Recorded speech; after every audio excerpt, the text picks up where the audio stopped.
It's a grassroots type of approach.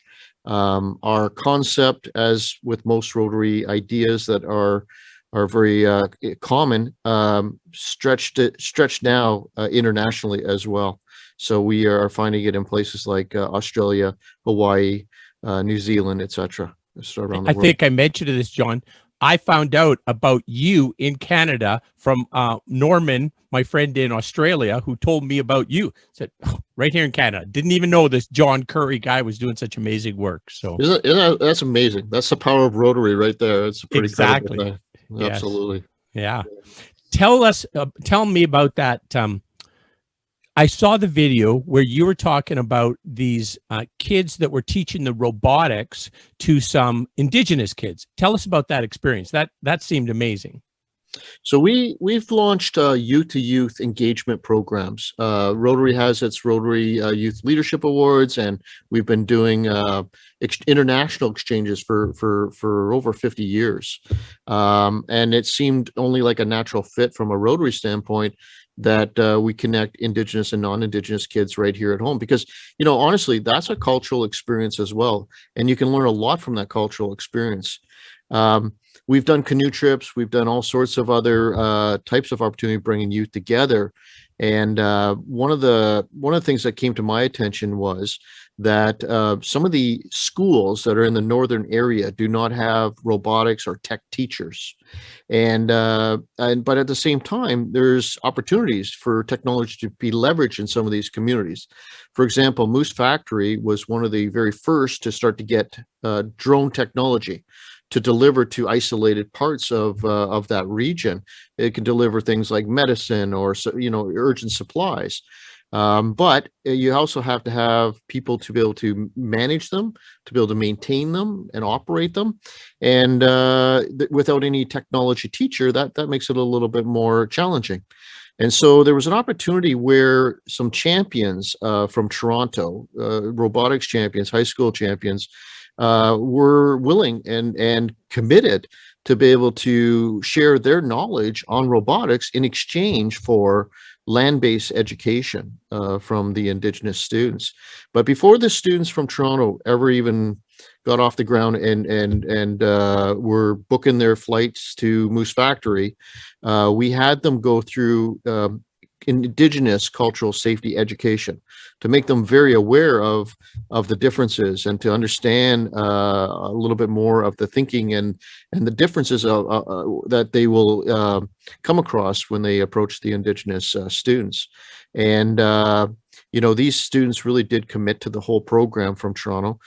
From beginning to end, they prepared lesson plans, and they were more than ready to go. When the students got together at Moose Factory, and that's not a short trip, by the way. It's, you know, a plane ride or a car ride, and then you're taking, you know, a boat or a train first, and then the boat across to the community. You know, you're looking at a lot of travel to be able to get there.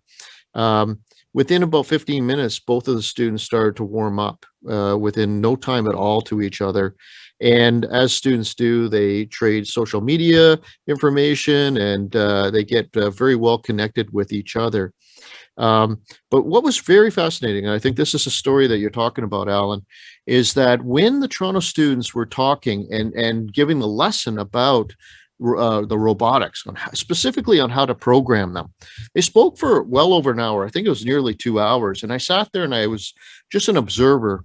And the Indigenous students didn't write any notes. They didn't take any notes whatsoever, but they retained all of that information. At first I thought, well, maybe they're not interested, but they retained all of that information. And when it came time to program, they just hopped on the computers and started to program. It actually blew us all away, because it's a different way of learning. It's a different way of thinking. And I think that was a big part and a big takeaway for the students from Toronto, and including myself, as we observed and saw how well they gravitated towards that technology.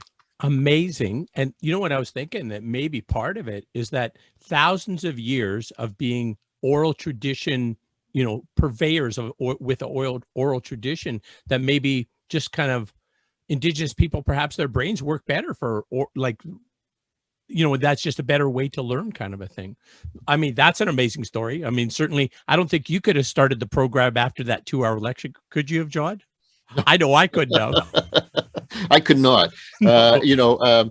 And I have a technology background, by the way. But to retain that much volume of knowledge and information is absolutely incredible. And I see it more and more as I go along this journey that I'm on. And they retain the knowledge, able to act on it and make things happen. It's absolutely incredible. They just need the opportunities.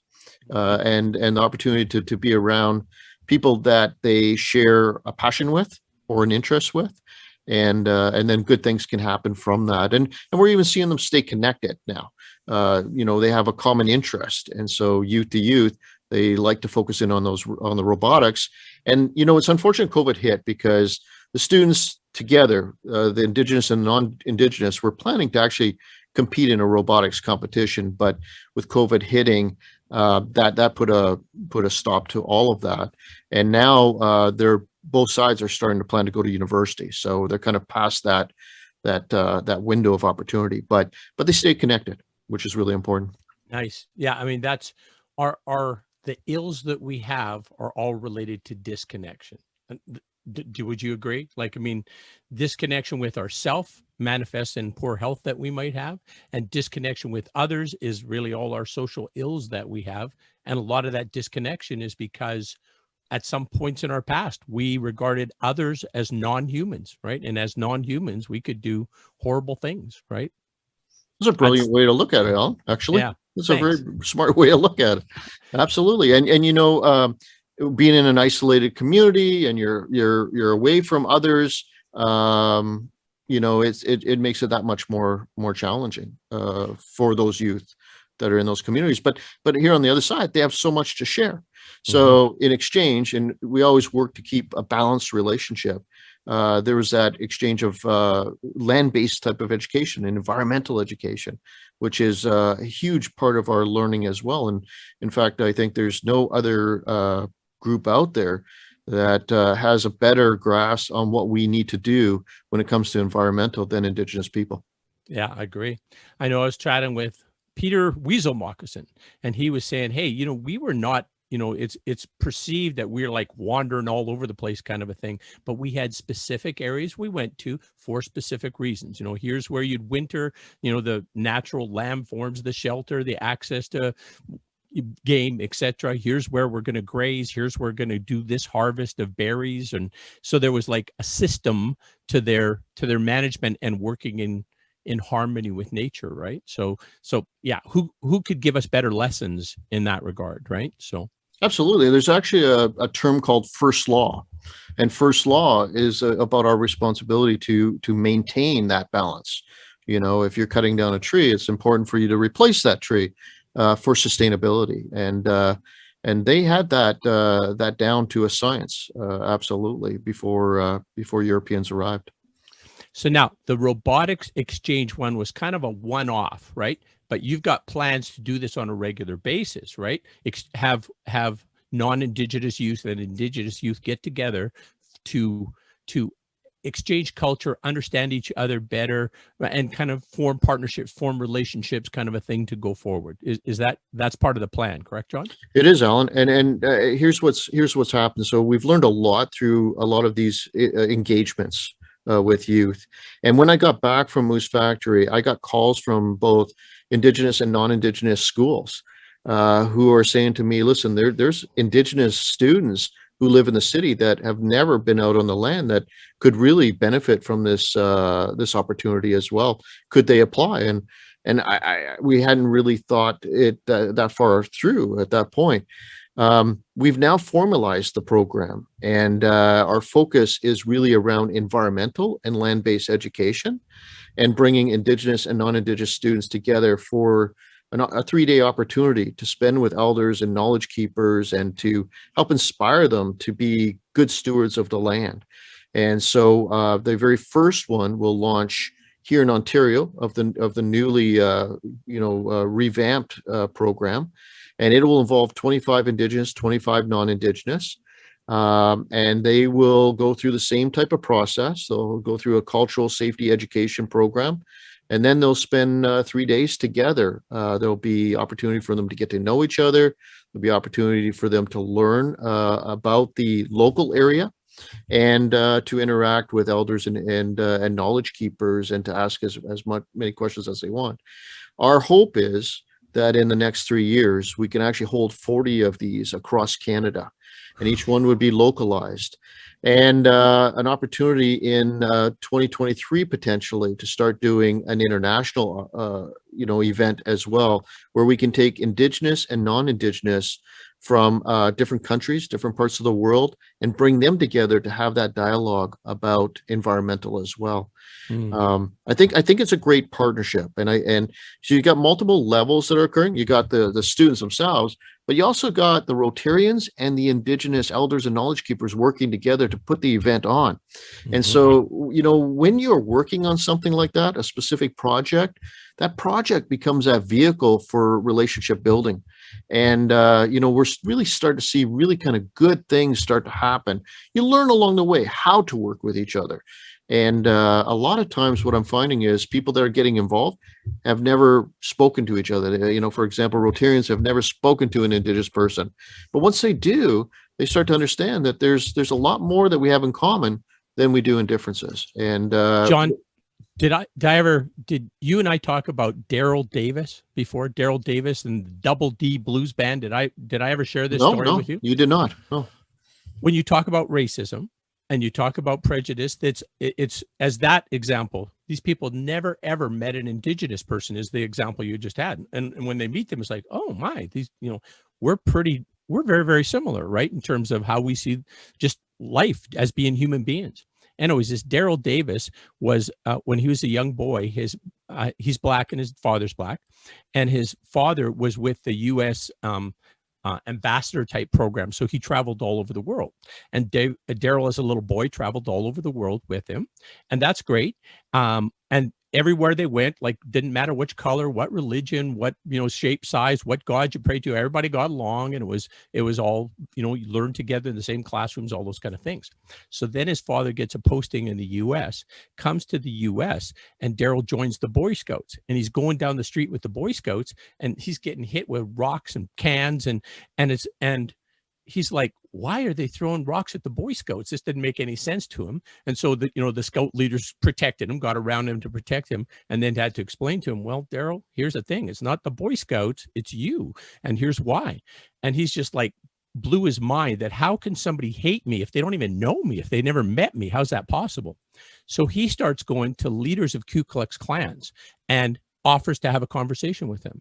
And so he has a conversation with these, very just hate spouting, people. And then he meets a Black person and says, oh, man, you're like the same as me. And then there's, I think, 25 or 30 of these Grand Marshal wizards, whatever they're called, I can't remember, gave up their pointy hat and their robe and said, I'm out.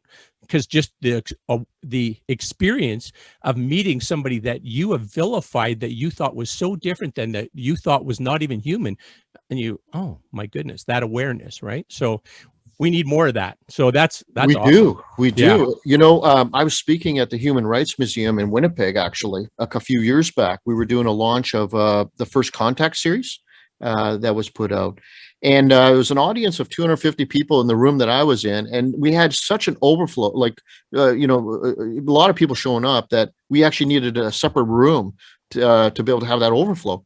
And I gave my talk, and we showed the film. And then afterwards, I was walking out, and a 13-year-old Indigenous girl says to me, "Why do they hate me?" Mm-hmm. And I'm telling you, I almost had tears in my eyes, because I'm like, I'm sorry, they don't hate you. Like, it's not you, they just don't know you. And that's to your point too. They just don't know you. Right.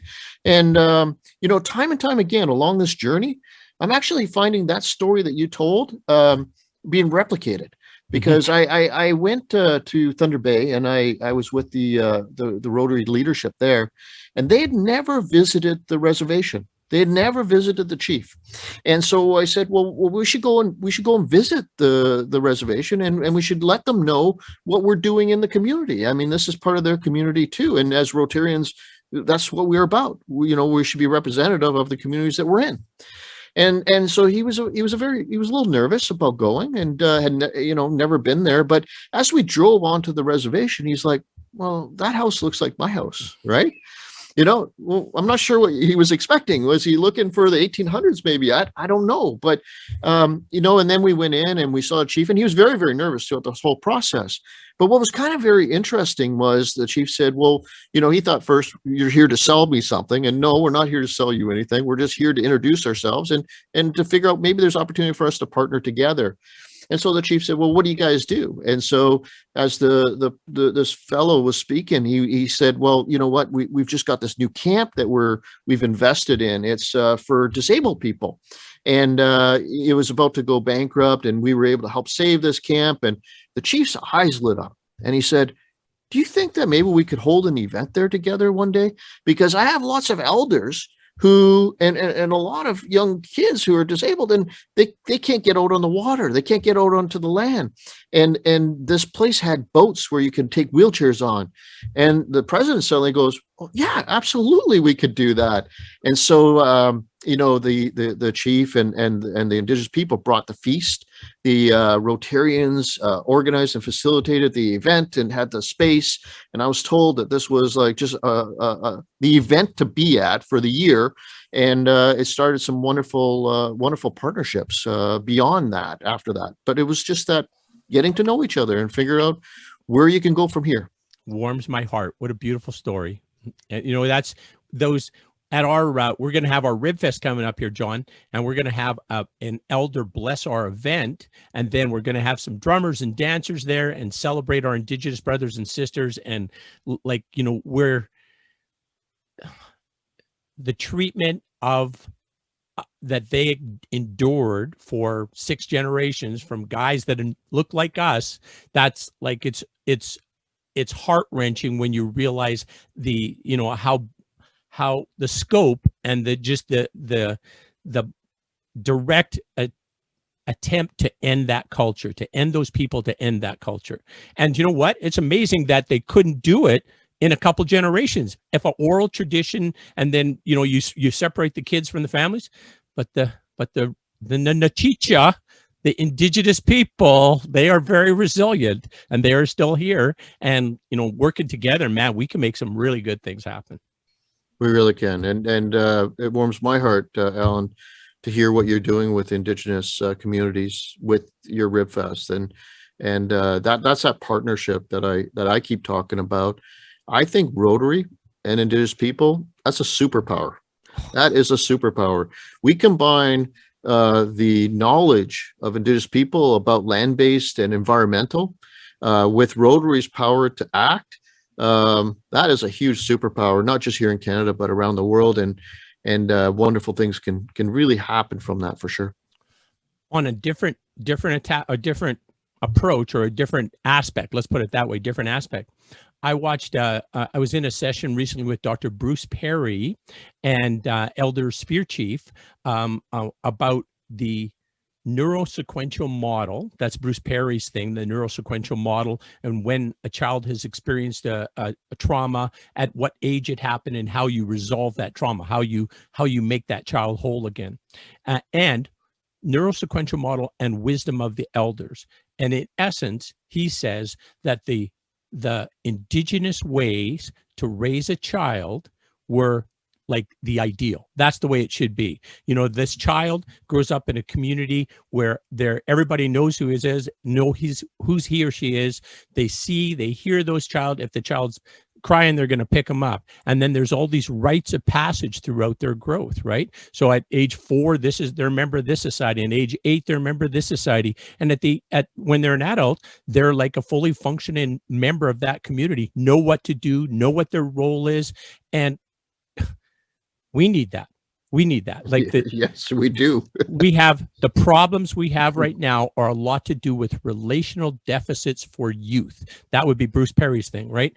If you had, you know, your mom and your dad and your aunt and your uncle who were all kind of, you know, part of your development as a child, you had a pretty rich childhood in most cases. I mean, there could have been some where they're abusive, but most of the time that was a protective effect and allowed that person to be the best person they could be, right? But if you're isolated out and there's no time for, you know, that connection and that those supports, things can go awry. And the predators in our world know who to pick, right? Know which kids don't have the supports, know which kids are the easy prey, right? So, you know, you know, not to sidetrack away from your conversation, but that is what happens when some of the flying communities go to places like Timmins when they have to be evacuated from a forest fire or, you know, flooding or whatever. Those predators start to hone in on those communities because they know that there's extra children there suddenly, and that it's very difficult to be able to protect all of them and keep them all busy. And so those are hot spots where we have to really watch out for. But yeah, you know what? I grew up in a small town, Dryden, Ontario. You couldn't get away with anything. My mom and dad knew before I got home what had happened, and you know, and that was before internet. That was just with a phone. So you know, I think community is a lot, and we share that in common with Indigenous people as well from a value standpoint. So, but yeah, to your point, that it takes a village, right, to raise a child, for sure. So I'm hoping that, you know, we do engage more with our Indigenous communities. We do engage and create partnerships, and as back to the land stewardship, they know it better.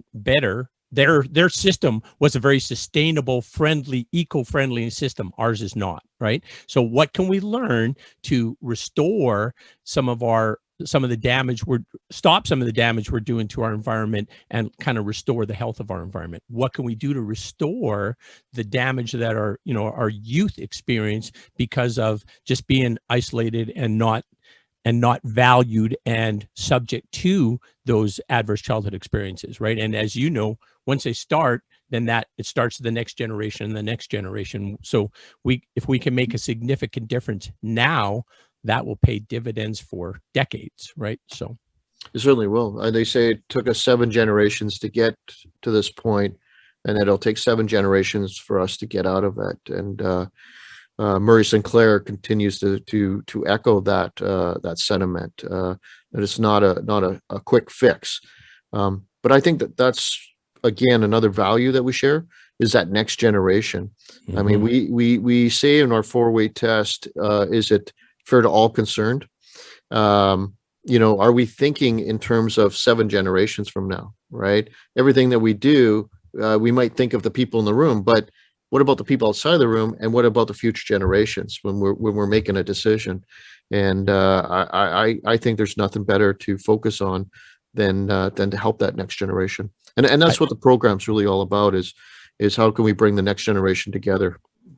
Now, if I followed I was looking on your website a little bit, it looks like you're trying to connect a Rotary Club in Canada, and there's, 750 Rotary clubs in Canada, with the 660-ish Indigenous communities across this country. Is that correct? Did I understand that right?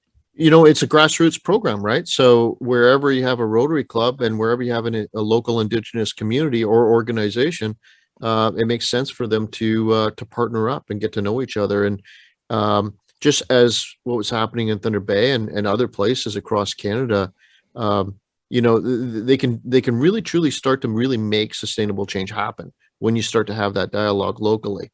You don't have to go thousands of kilometers away. You don't have to look around the globe. You can do that in our own backyard. And I think that is going to be that's going to really make the change happen. I do have one other thing about youth that I want to mention to you. There's a young lady that we've been, you know, kind of connected with for many years. Her name is Riley Yesno, and she's Indigenous woman, a young woman from the Thunder Bay area. and she now works for the Toronto Star. She's getting her master's at the University of Toronto. What a great spokesman that she is. And one of the things that she mentioned that I just heard today, actually, and I hadn't really thought about it. She's the first generation of Indigenous youth that did not go to a residential school, because the last residential school closed in 1996, and she was born in 1999. And so it's that first generation. And they also the first generation that came along as the Truth and Reconciliation report was being made. And so there's this different mindset that they have, and their focus on how to get to the future as well. So I think in the next few years, we're going to see some really, really powerful and amazing things happen. I agree. Did you see about the course at the FNMI? Is that what it's called? First Nations Métis University. They have a course right now on that's free course. I took it. It was very, very interesting. Learned a lot, and you could take it for free. It's so the Alberta University has one as well that's been around for a while too, and it is stellar, and I would recommend that for sure. And I think every Canadian needs to educate themselves, and not put the onus on the Indigenous people. They've got a lot that they're working on and a lot of challenges, and right now there's a lot of healing going on, but there's things that we can do, and I would even recommend the Bob Joseph book, The 21 Things You Might Not Know About the Indian Act. That's a great place to start, and it opens up eyes. Definitely.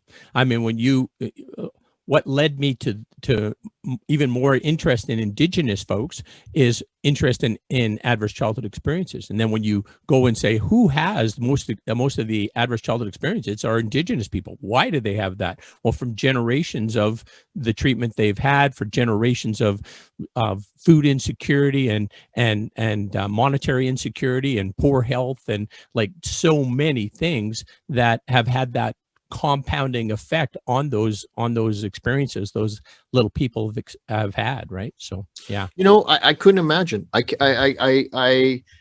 grew up in Dryden, and literally about 60 kilometers away from where I grew up. John, hang on 1 second. Bobby Orr, was he born in Dryden? No, Bobby Orr was Perry Sound. Perry Sound. Okay, sorry. Yeah. Carry on. But Chris Pronger. Okay. who I used to play in the back. Anyways, that's a whole nother story. But I grew up 60 kilometers away from a residential school known as McIntosh Residential School. And you know what? I never knew it was there. And this residential school was on the far end of a lake, and there was no roads to get in there. And so I don't agree with assimilation, but even if that's the goal, to assimilate, you don't take people into the woods and hide them away from the very communities that you're trying to assimilate them. And my dad grew up on that lake, and he went to a one-room schoolhouse. And, so when he saw the kids, he would be in a boat and you see the kids playing on the shore. He thought, oh, I'd love to go there, not even knowing what that school was all about. But when you go there today, it is eerie. You feel that there's spirits here. And we know that there's going to be lots of youth that'll be found buried in that location as well. I met an elder, and he told me a story, and he allows me to share it. I don't use his name, but he does allow me to share the story.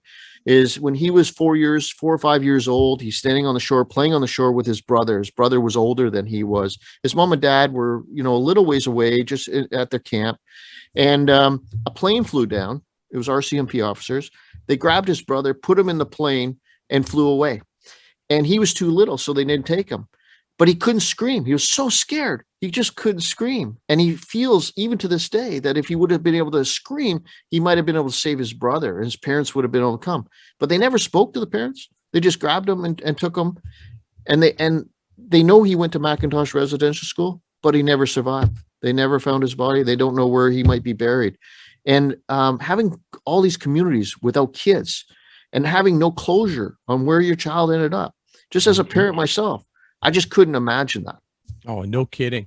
John, I'm just showing up a little, we're talking about some Thank you. topics that could be triggers for you, for our viewers. So if something here triggers for you, please, here's some numbers: Kids Help Phone, Sexual Assault Alberta, Suicide Prevention, Bullying Helpline, Child Abuse Hotline. If any of these have made you a little uncomfortable, pick up the phone, give those folks a call, and have a chat with them. So yes, I think that as your optimism, I love your optimism, John Curry. You're very optimistic about our future, that we're gonna form some connection, some union with our Indigenous brothers and sisters, and we're gonna make a big difference in our world. We are. Yeah. We are. We have to give space and time for healing, and we have to be supportive. But I really believe, and I'm very hopeful that we can make a positive difference for that next generation right now. Yes. Yeah, I agree entirely. There was something else I was going to ask you. What was it? Oh, no. I was going to tell you this. I thought you'd find it interesting. We're talking about connection with youth, and this whole process has encouraged me to be a big brother. And I'm really enjoying that role. I know I'm making a difference in this kiddo's life. But my guest last week was this gentleman here, Andrew. And as I was having it, and he's a psychologist and a neurosequential model expert. So Andrew and I were having a chat, and I was telling him that sometimes I'm a little concerned about my example, about how good an example I'm being, because I don't always do things exactly the right way, and sometimes I take some shortcuts, and sometimes I drive too hard. And anyways, I was just mentioning those things, and so he was saying about, well, it's probably good that you're being a little, having some reflection on this. But I thought of a really good way to engage more people in this process. I'm gonna dig a hole, need a hole dug. So my neighbor has a bobcat. I'm gonna get my neighbor to rent or loan me said bobcat, and then I'm gonna get my brother, who just retired from having an excavation business for 40 years, and my brother is gonna teach this kid the right way to run that backhoe. And if he's running that backhoe the right way, he's going to learn it the right way. And I'm engaging 3 adults in this kid's life. I think it was his comment that spurred me to have this idea. Yeah, why wouldn't I get somebody who's going to do a better job of teaching this kiddo, right? So I'm excited. That's a way to go. And the other adults are going to learn something through the process as well. So that's a great way. Yeah, and they're going to get a great deal of satisfaction from this, right? They're going to exchange information with somebody who's eager to learn it, and they're going to feel value that they're making a difference in that little person's life. So it goes right back to our community discussion. Definitely. Yes, sir. Yes, sir. You're a man who lives by the word. So what else should we, I think unless there's other things you want to discuss, this was a pleasant conversation. Is there anything else that we need to cover off? I could talk for days, but no, the youth to youth engagement program is the biggest and thing that's going on in HIP right now. And we're very, very excited about it. So thank you for allowing us to share that story with you. I very much appreciate it. I think you're doing amazing things. Oh, I did have a question that I don't know if it's even appropriate, but I'm going to ask it. And if you don't think it's appropriate for us to discuss, we won't discuss it. When I'm taking the course about First Nations and where we are right now kind of a thing, there's all the land claim stuff, and all the land that's on the reserve land is federal land, right? It's owned by the federal government. So as the first part, why wouldn't the ownership of that land just transfer to the Indigenous folks? It's a good question. That's a really good question. You know what? The Indian Act is one of those things that needs to be removed and needs to be fixed. But yes, it can't just automatically just disappear, and that creates a whole number of different legal issues. And I think that's what we're seeing, that things are tied up in courts. Slowly it's getting there, but there's a lot of work that needs to be done. I know that they just the Canadian government has just accepted the UNDRIP from the United Nations, which is going to be a big part of all of this. Explain that again, John. So United Nations has a declaration on Indigenous peoples, and for many countries had adopted it, but Canada was one that refused for quite a while. And just recently they've adopted. In fact, Canada is making a lot of new progress over the last couple of months, but there's still a long ways for them to go. So let's hope that they keep moving that the positive direction. But it sounds simple, right? It to us, it sounds like this is a no-brainer. Let's make this happen. Yes. But there's a lot more complexity on the government side of that fence. Yes, exactly. And I am one for simple solutions, which means I lose a lot of nuance when I go to the simple solutions, but I want ones I can act on and I can encourage others to act on. So, yeah. Absolutely. John, it has been a pleasure chatting with you, my friend. I share your optimism. We're going to make huge improvements to our community relations, to our relationships with our Indigenous brothers and sisters. We're going to make our world a way better place. We're going to see suicide levels drop. We're going to see drug addiction levels drop. We're going to see health levels increase as we reduce violence and reduce adverse childhood experiences. Keep well, my friend. You too, my friend. You take care. Thanks.